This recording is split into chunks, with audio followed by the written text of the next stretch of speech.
Olha só o que eu recebi, ó.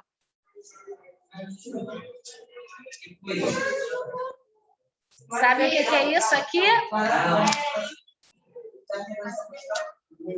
É para escolher o pelotão.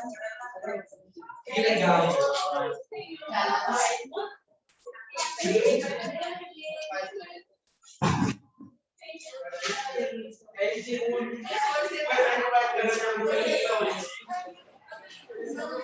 Bom dia para quem está em casa. Olá. Bom dia.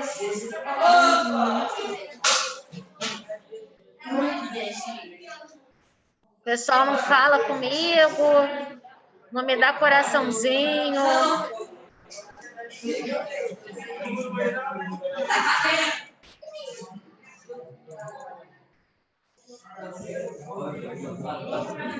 Se a internet ajudar, hoje... Não, o YouTube não estava carregando, né?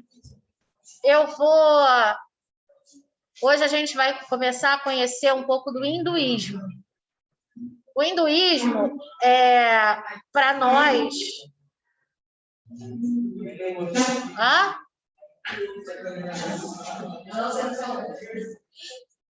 Para nós ocidentais, o hinduísmo tem umas práticas bastante diferentes, algumas curiosidades, né? E na nossa concepção ocidental, judaico-cristã, inclusive, algumas coisas que são meio abomináveis, assim. Tem umas situações que são, assim, bem... não está vindo a palavra. Intrigante também, mas é chocante, é polêmica, né? E aí, em algumas situações,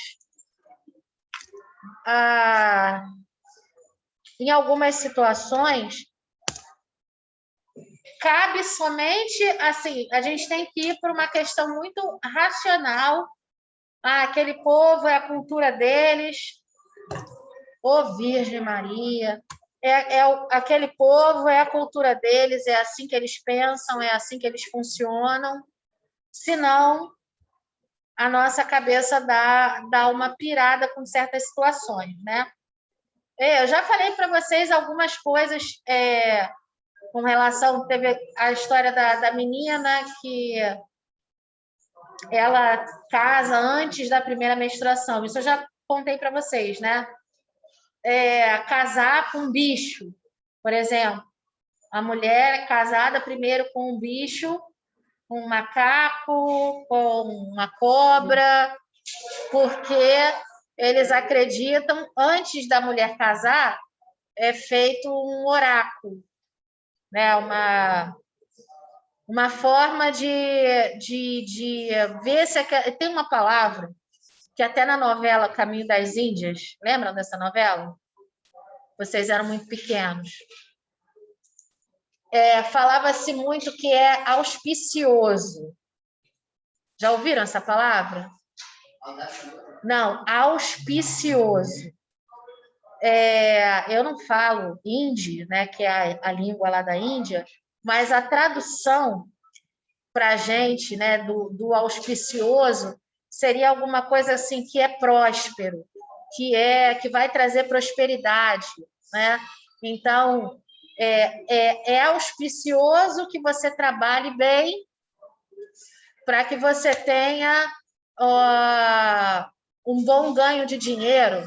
É auspicioso que você cuide bem da sua plantação para que você tenha uma boa colheita.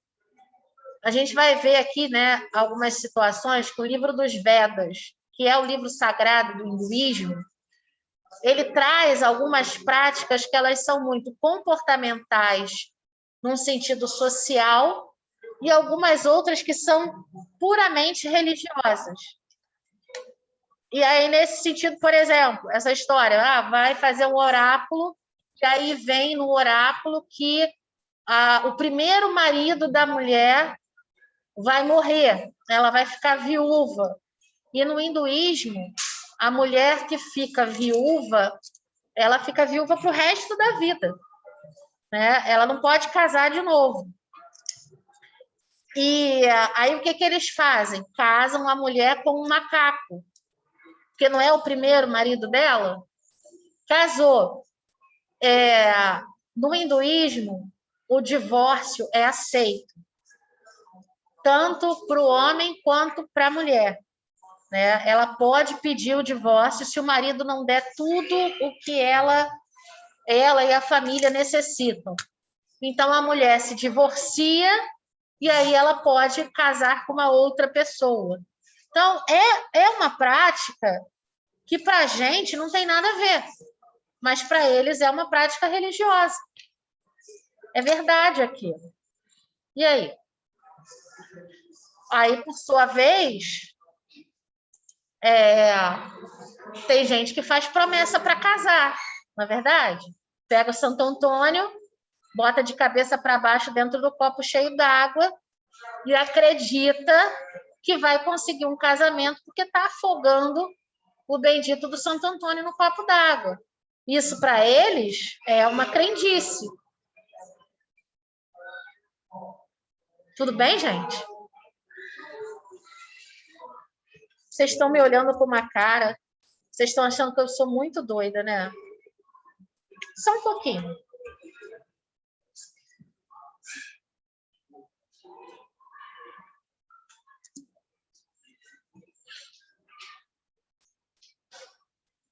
Mas tem muitas coisas interessantes também. A meditação, os mantras.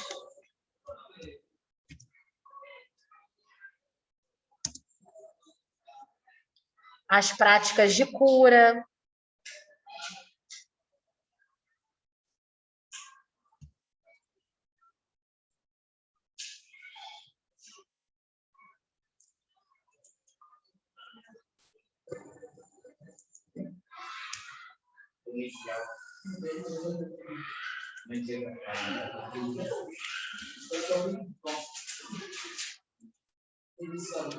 Vou compartilhar a tela aqui, tá, gente? Só um minuto.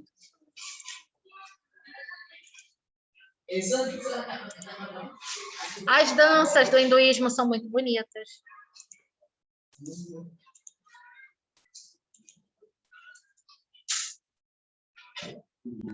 Já ouviram falar no Festival das Cores? Das cores. Você pega cor vermelhas, amarelas e joga na cara. Não é assim, né? Davi, tem uma poética, né, Davi? Foi sobre o hop, né? Quem sabe a gente faz um Festival das Cores quando a pandemia acabar. Farinha de trigo.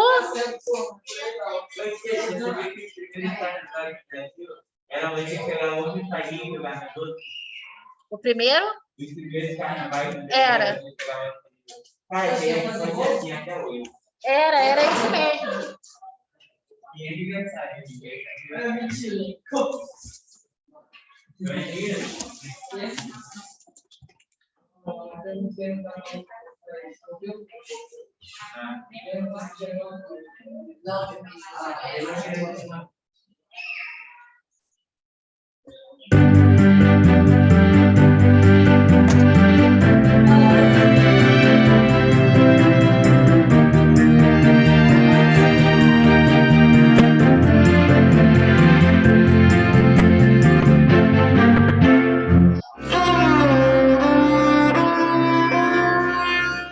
No nosso último vídeo sobre religiões, falamos sobre o xamanismo, que é considerado uma das práticas religiosas mais antigas do mundo. Mas vários historiadores apoiam a ideia de que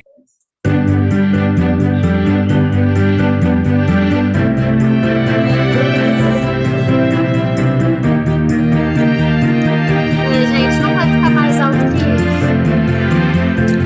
Estava alto.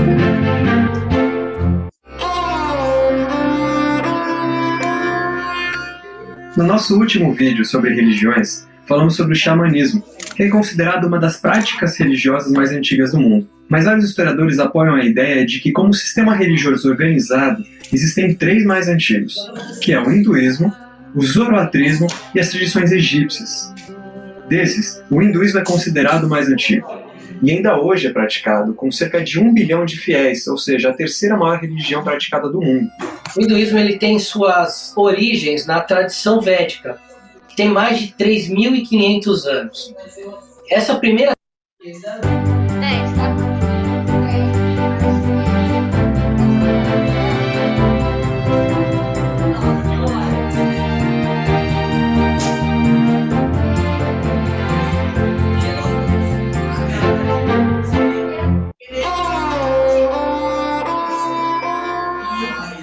No nosso último vídeo sobre religiões, falamos sobre o xamanismo, que é considerado uma das práticas religiosas mais antigas do mundo. Mas vários historiadores apoiam a ideia de que, como sistema religioso organizado, existem três mais antigos, que é o hinduísmo, o zoroatrismo e as tradições egípcias. Desses, o hinduísmo é considerado o mais antigo, e ainda hoje é praticado, com cerca de 1 bilhão de fiéis, ou seja, a terceira maior religião praticada do mundo. O hinduísmo ele tem suas origens na tradição védica, que tem mais de 3.500 anos. Essa primeira tradição ela nasceu às margens do rio Indo, e ela possui algumas diferenças com relação ao hinduísmo. Uma delas é a crença em um deus supremo chamado Indra. Ele é o deus das tempestades, da guerra e do trovão. E ele é muito parecido com o Zeus grego, como se fosse um governante supremo de todos os deuses, ou devas, como os hindus os chamam. Já para os hindus, a supremacia é dada a Brahma, o criador de tudo, e seus complementares, o deus Vishnu e o deus Shiva. Essas tradições védicas foram marcantes pois elas determinaram a transição do animismo para o sistema religioso conhecido como hinduísmo. Esse termo, na verdade, ele não é nativo. Foram os comerciantes britânicos entre os séculos 17 e 19 que deram esse nome, para diferenciá-lo dos muçulmanos com quem eles tinham essas trocas comerciais. Os indianos acabaram adotando esse termo não só para unificar a população, mas até para se opor a esses diferentes muçulmanos. O hinduísmo é uma religião politeísta e pluralista. O que quer dizer? Que ele tem vários deuses e ele consegue abarcar várias culturas e vários tipos diferentes de pessoas. Na realidade, ele não é uma única religião, mas ele é formado por diferentes tradições sem um fundador. Essas diferentes tradições têm suas bases nos mesmos textos sagrados, que são os 4 Vedas, os Brahmanas, que são os comentários sobre os Vedas, e os Upanishads, além de 2 poemas épicos ligados à história, mitologia, religião e filosofia, o Ramayana e o Mahabharata, onde se encontra o famoso Bhagavad Gita. Por terem a mesma base nesses textos sagrados, é natural que essas diferentes tradições, chamadas de hinduísmo, então, tenham suas semelhanças. As principais são o conceito de Dharma, Sansara, Karma e a supremacia da Trimurti. O Dharma, para os hindus, ele é um termo que indica que todo o universo tem uma ordem, um caminho que é direito, uma verdade universal por trás do que é manifesto. Essa crença traz implicações individuais e sociais, já que tudo faz parte de uma hierarquia, seja entre os deuses, seja nos rituais e até mesmo na sociedade. Sansara é a crença na reencarnação, o ciclo de nascimento, morte e renascimento da alma pessoal, chamada de Atman. A libertação desse ciclo, chamada de Moksha, pode ser alcançada seguindo o Dharma. E há 3 formas principais para isso: o conhecimento, o bom comportamento e a devoção aos deuses.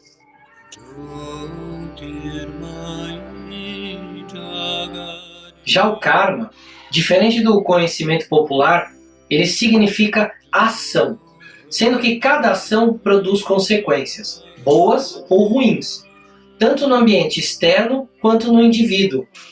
A reencarnação do ser está intimamente ligada ao karma, já que cada reencarnação é influenciada pelas ações da anterior.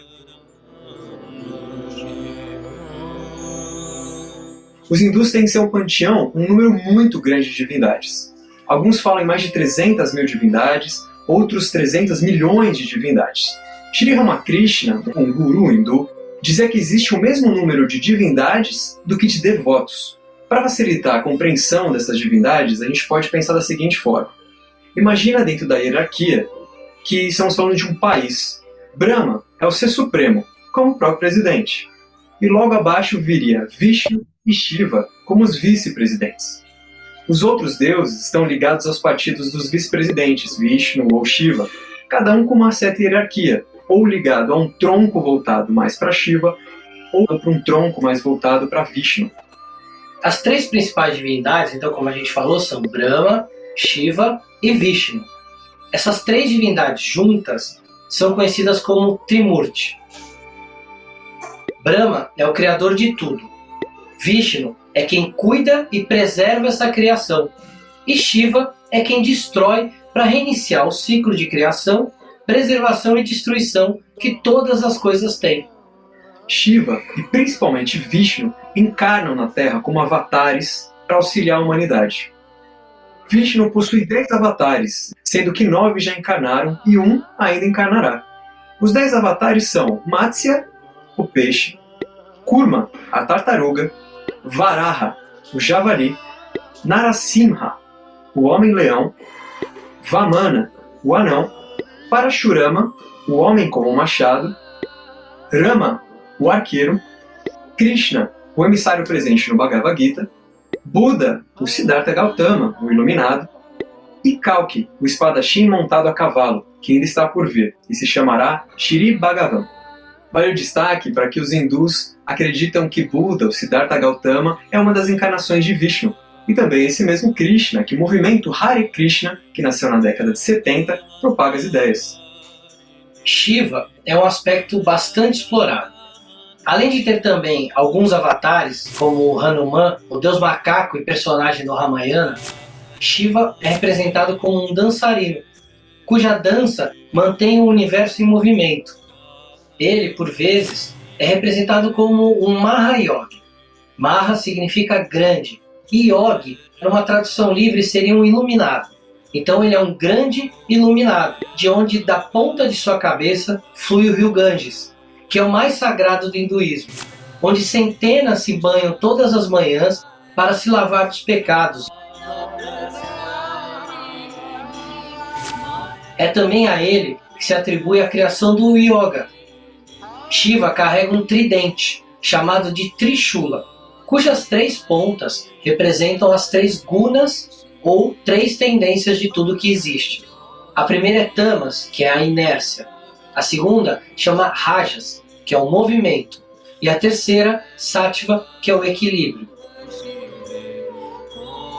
Além dos deuses masculinos, há vários aspectos do feminino, ou Shakti, como é chamado esse aspecto. Mahadevi, a grande deusa, assume diferentes formas de Shakti, representando qualidades específicas como, por exemplo, Parvati ou Kali. Parvati é a mãe do deus Ganesha e do deus Skanda. Ela é considerada como a divina Shakti, ou a encarnação da energia total do universo, como se o feminino desse a forma, encarnada no mundo em que a gente enxerga. Ela também, em algumas tradições, é considerada como filha do Himalaia e irmã do rio Ganges. Kali é a verdadeira representação da natureza, e é também considerada por muitas pessoas a essência de tudo que é a realidade e a fonte da existência do ser. É a deusa da morte do ego. É considerada esposa de Shiva em algumas culturas. Já segundo os Vedas, Shiva é transformado em Kali, que seria um de seus lados para trazer o fim das coisas. Segundo o Tantrismo, é a divina mãe ou pai do universo, destruidora de toda a maldade. É representada como um homem de pele escura, que traz um colar de crânios em volta do pescoço e uma saia de braços decepados, expressando assim a implacabilidade da morte. No filme Indiana Jones, no Templo da Perdição, são mostrados alguns seguidores de Kali que perseguem o herói. Eles acabaram vilanizados na história, pois existe uma percepção de que a morte é algo maligno. Mas sem ela, os ciclos da Terra não existiriam. Por isso, as representações da morte para os hindus são sagradas, já que acreditam na renovação que ela traz. Já Lakshmi é a esposa do deus Vishnu. Ela é a personificação da beleza, da fartura, da generosidade e principalmente da riqueza, da fortuna e da boa sorte. Ela pode ser vista sentada sobre uma flor de lótus, ou segurando flores de lótus nas mãos, e um cântaro que jorra moedas de ouro. Ela costuma ser acompanhada por 2 elefantes e também é representada como Devi Kundalini Shakti, utilizada na alquimia para obtenção da pedra filosofal no hinduísmo. Geralmente, atribui-se a Lakshmi o símbolo da suástica, que representa vitória e sucesso. Foi ela que deu a Indra, que agora no hinduísmo é o rei dos deuses menores, o Soma, ou sangue do conhecimento. Com o Soma, o Indra conseguiu criar a ilusão do parto e se tornou o rei desses deuses menores. Importante a gente também falar sobre Brahman, que é diferente de Brahma. Brahman é o absoluto, é o infinito, aquele sem causa, o eterno, realidade suprema. Ele é o Atman supremo, ou seja, uma alma do universo. Apesar do respeito que os hindus têm às imagens dos deuses, eles sabem que Brahman é uma entidade onipotente, que as demais deidades são apenas manifestações de seus princípios. Por exemplo, o princípio que remove obstáculos é chamado Ganesha, com sua própria representação, mas é uma manifestação de Brahman. Encerramos aqui mais um vídeo do canal Conhecimentos da Humanidade. Espero que você tenha gostado. Aproveita para dar um curtir aqui embaixo no vídeo, se inscreva no canal, compartilhe. O hinduísmo, gente, é uma das religiões mais complexas que existem. Pode falar? Não? Ela é uma das religiões mais complexas que existem. A quantidade de deuses e o que a gente chama da mitologia, né, desses deuses. Se assim, quem gosta de mitologia grega, mitologia romana, ou mitologia viking também, acha complicado filho de Deus, semideus, é Deus, é um herói, é isso, é aquilo. Explicar essa mitologia hinduísta é ainda mais complicado. E assim como as narrativas míticas de outras religiões, né, que existem outras religiões, as histórias são muito interessantes, os combates, né? Quem gosta de mitologia grega? A mitologia hinduísta, ela é muito utilizada em jogo, muito. Essa representação dos animais, Jumanji, por exemplo. Vocês viram o 1 e o 2? Não, o Jumanji antigo, porque tem vários Jumanjis, né? Os mais recentes, que é com aquele cara, o Black Jack, como é que é o nome dele? Mas tem um outro. É um fortão? Então, o nome dele é Danny Jackson. Mas o que faz... O que é o Gulliver? Como é que é o nome dele? Jack Black. Eu nunca sei, acho que é Jack Black, né? É o que é o Gulliver. É o que é o pesquisador. Que a menina se transforma nele. Essa coisa de se transformar em animal, representatividade de animal, força de animal, tem muito isso em jogo, não tem? Você adquire a força do tigre e tal. Isso tem muito a ver com essas tradições do hinduísmo. Mas eu fiz algumas anotações aqui que são interessantes vocês entenderem. Com relação ao Dharma, o Dharma é como se fosse uma espécie de obrigação social. O pessoal que está em casa está me ouvindo bem? Sim. É como se fosse uma questão de uma obrigação social. que comanda a sociedade de uma forma até política. Por quê? A sociedade, né, o Dharma, que organiza a sociedade, vai colocar uma questão que é muito digna e indigna também, vocês vão entender por quê, no hinduísmo, que é o sistema de castas. No sistema de castas, você tem, no topo dessa pirâmide, os brahmanes. E lá embaixo, né, na base dessa pirâmide, os dalits. Os brahmanes, eles não são os mais ricos, mas eles são os mais respeitados. No geral, os dalits são os mais pobres, mas são muito desrespeitados. São oprimidos, são as pessoas que fazem a limpeza das ruas, das casas, das fossas. São as pessoas que têm ali, na hora de fazer a cremação de um corpo, por exemplo, quem faz a limpeza do local é um dalit. Por quê? Porque ele é considerado impuro desde o seu nascimento. E, uma vez dalit, para sempre dalit. Na Índia, inclusive, por mais que você consiga uma ascensão social, se você nasce nessa casta de dalits, você vai ser para sempre um dalit, e é como se fosse uma marca. E essa marca, ela vem do que eles chamam de karma.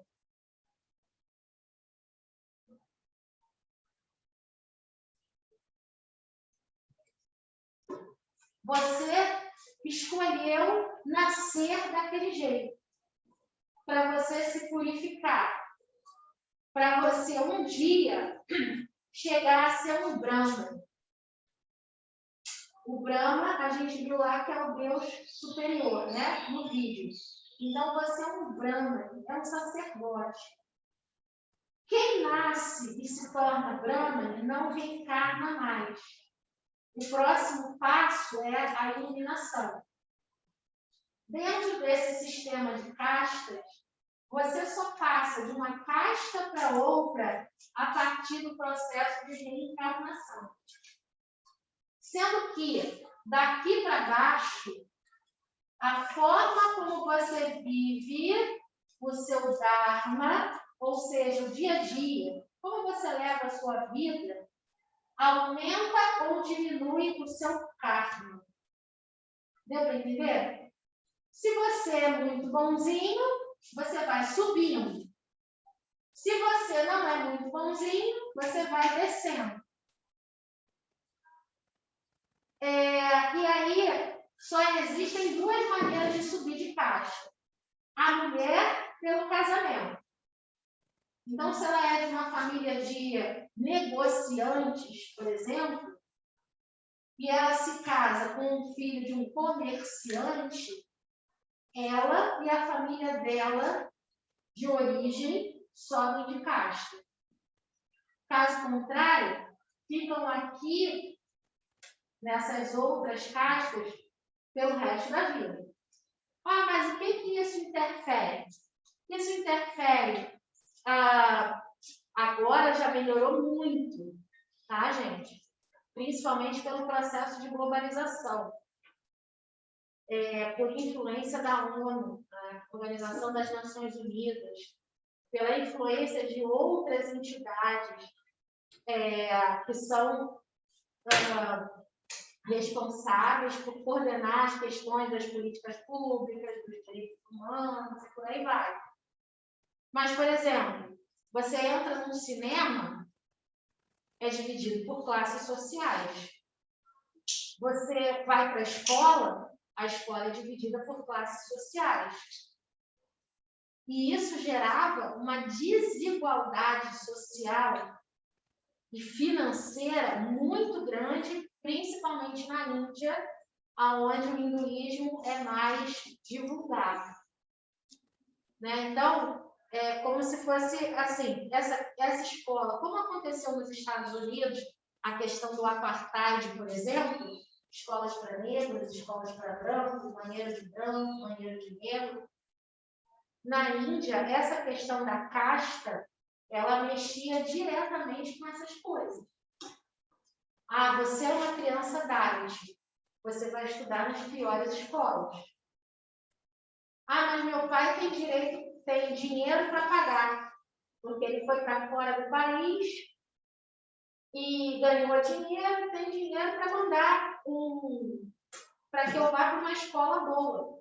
Não, você é um Dalit, você vai estudar numa escola de Dalit. Por isso que existe um processo migratório muito grande de indianos fora da Índia. Né? Nos Estados Unidos, vocês podem ver até no cinema, quem gosta de série, quem gosta, né, de filme, quantos atores indianos estão fazendo sucesso nos Estados Unidos. Na Europa também.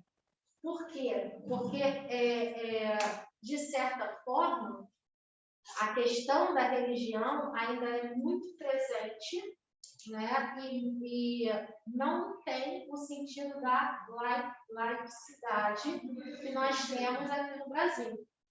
Ninguém é condenado por ser evangélico, ninguém é condenado por ser católico, ninguém é condenado por ser um bandista. Existe a tolerância e a intolerância religiosa? Existe, sim. Existe o preconceito? Sim. Mas você não vai deixar de frequentar uma escola porque você é evangélico. A melhor escola que tem no seu bairro é a escola católica. Seus pais querem que você vá para a melhor escola. Não, mas seu filho é evangélico porque ele não é. No Brasil não existe isso. Né? No Brasil não tem isso. Porém, em alguns países onde o Estado não é laico, ou seja, existe uma religião oficial, aquelas instituições são obrigadas a respeitar essa regra que é moral e que acaba, de certa forma, virando uma lei. Né? A questão das representações. Existem deuses maiores e deuses menores. Os deuses maiores, eles são elementos naturais. O rio Ganges, para eles, é um deus. Não é a representação daquele deus, é um deus. Por isso é que ele é tão importante. E aí, quando dizem assim, o rio Ganges é poluído, mas eles dizem assim, é um deus. O rio se autopurifica. Por isso que eles não acreditam que tomando banho na água suja eles vão ficar doentes. Não, ele é um deus. Um deus nunca vai fazer mal para a gente. E existem os deuses menores que são representados pelos elementos. E aí, normalmente, esses deuses menores, eles são filhos ou desdobramentos representativos daqueles deuses. Dentro de uma hierarquia. Ninguém precisa decorar isso, tá? Porque é muito complexo, muito. E aí a gente tem representações de animais, como o Ganesha, por exemplo, que se apresenta como um elefante, né? A gente tem alguns deuses que se apresentam com um porco, metade cobra, alguns muito parecidos com a mitologia grega, onde você tem os centauros, né? Alguns se apresentam metade cavalo, leão, tigre, sempre animais que fazem parte da fauna daquela região. Tá? E aí as representações são sempre muito bonitas. Muitas flores, como eles são vegetarianos. E tem mais uma coisa que eu esqueci de falar. O hinduísta não mata nenhum tipo de animal. Nenhum tipo. Porque, segundo eles acreditam no processo de reencarnação deles, você pode reencarnar, inclusive, em bichos. Então, se você é uma pessoa muito ruim, você pode reencarnar como uma mosca, como um rato, como uma borboleta. No caso, a borboleta deve ser melhorzinha, né? Deve ser o pá. Cara, na borboleta é meio infantil. Você vai morrer em 2 semanas, 2, 3 semanas. É o processo de reencarnação, né? Fala. Como é que eles são esses deuses? Como é que? Como é que eles adoram esses deuses? Eles adoram os templos, fazendo oferendas. Normalmente de flores, frutas, frutos, incenso. O incenso é indiano, tá, gente? E aí, cada cheirinho, o que o incenso é feito, acaba tendo relação com um deus ou um festival, uma prática religiosa, por exemplo. Tá?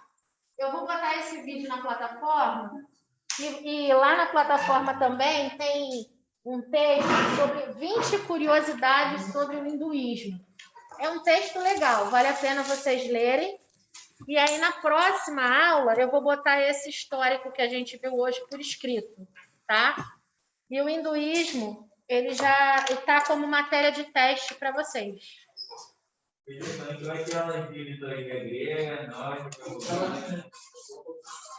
Vocês querem? Eu posso botar. Olha, eu gosto. Vocês querem? Então, nórdica e grega. Tá. A que eu mais gosto é da nórdica. Nórdica. Eu sou apaixonada pelo Thor, né? Vocês sabem disso. Então, é legal do Thor, da Freya, do Loki. Tá, Sabia que o Thor tem filho? Então, eu vou dar uma adaptada no meu planejamento e vou colocar mitologia nórdica. Pode deixar. Pode ir lá, gente. Beijo para vocês. Tchau, para quem está em casa. Olha só, a gente podia vir vestido de super-herói, né? Ah, quem trouxe o trabalho, pode deixar comigo, por favor.